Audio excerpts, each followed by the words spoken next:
Oxygen అణువు లోపల 2 oxygen పరమాణువులు అనేటువంటివి ఉండడం జరుగుతుంది. ఈ పరమాణువుల మధ్యన మనకి సిగ్మా బంధము లేదా పై బంధము ఏ విధంగా ఏర్పడుతుందో చూద్దాం.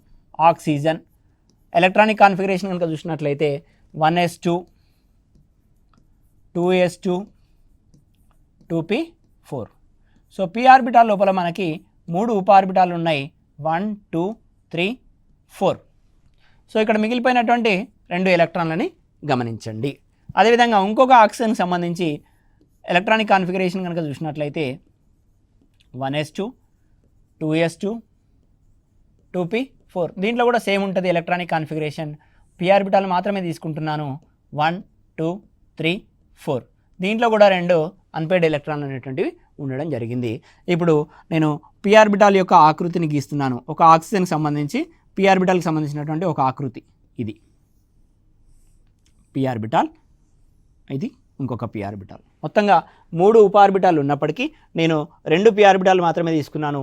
ఏవైతే 2 ఒంటరి ఎలక్ట్రాన్లను కలిగి ఉన్నాయో వాటిని మాత్రమే తీసుకుంటున్నాను. ఇక్కడ ఇంకొక ఆక్సిజన్కి సంబంధించినటువంటి p ఆర్బిటాల్ని డ్రా చేస్తున్నాను. ఇది ఒక ఆక్సిజన్కి పరమాణుకు సంబంధించినటువంటి p ఆర్బిటాల్, ఇది ఇంకొక ఆక్సిజన్ పరమాణుకు సంబంధించినటువంటి p ఆర్బిటాల్.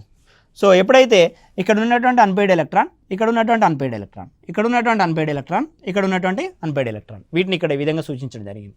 ఈ రెండింటిని ఇక్కడ, ఈ రెండింటిని ఇక్కడ సూచించడం జరిగింది. ఈ విధంగా తీసుకున్న తర్వాత ఈ px ఆర్బిటాల్ యొక్క అంత్యం అనేటువంటిది ఈ px యొక్క అంత్యంతో ఈ విధంగా పార్టిసిపేట్ అయి సిగ్మా బంధం అనేటువంటిది ఏర్పడుతుంది. px అనేటువంటిది pyకి లంబకోణంలో ఉంటుంది, ఆల్వేస్ ఎప్పటికీ కూడా ఈ విధంగా లంబకోణంలో ఉంటుంది. లంబకోణంలో ఉన్న కారణంగా ఈ ఆర్బిటాల్ యొక్క అంత్యం అనేటువంటిది ఈ ఆర్బిటాల్ యొక్క అంతంతో బంధాన్ని పాల్గొనలేదు, అతివ్యాప్తి చెందలేదు. కాబట్టి ఈ ఆర్బిటాల్స్ అక్కడే ఉండి పార్శ్వంగా లేదా పాక్షికంగా అతివ్యాప్తి చెందుతాయి. ఇక్కడేమో అంత్యాలు కలిసిపోయిన కారణంగా సిగ్మా బంధము ఏర్పడితే, పాక్షికంగా కలిసిపోయిన కారణంగా ఇక్కడ పై బంధం అనేటువంటిది ఏర్పడుతుంది.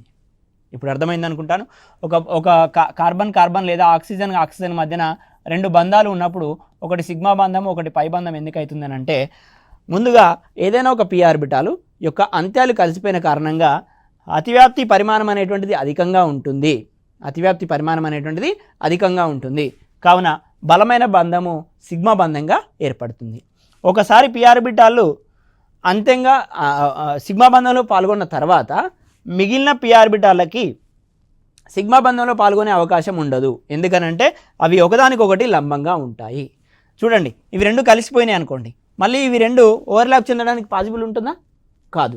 కావున సాధ్యం కాదు. కావున అవి అక్కడే ఉండి పాక్షికంగా అతివ్యాప్తి చెందుతాయి.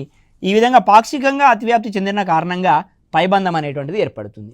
సేమ్ ఇదే విధంగా నేను ఇంకొక p ఆర్బిటాల్ని కనుక తీసుకున్నట్లయితే ఇంకొక పైబంధమే ఏర్పడుతుంది, కానీ ఇంకొక సిగ్మా బంధం ఏర్పడే పాసిబిలిటీ కాదు.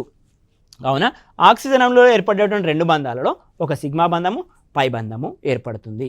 ఈ విధంగా సింగిల్ బాండే ఉన్నప్పుడు సిగ్మా బంధము, డబుల్ బాండ్ ఉన్నప్పుడు sigma bond pi bond, triple bond ఉన్నప్పుడు సిగ్మా పై పై అనేటువంటి బంధాలు ఏర్పడతాయి.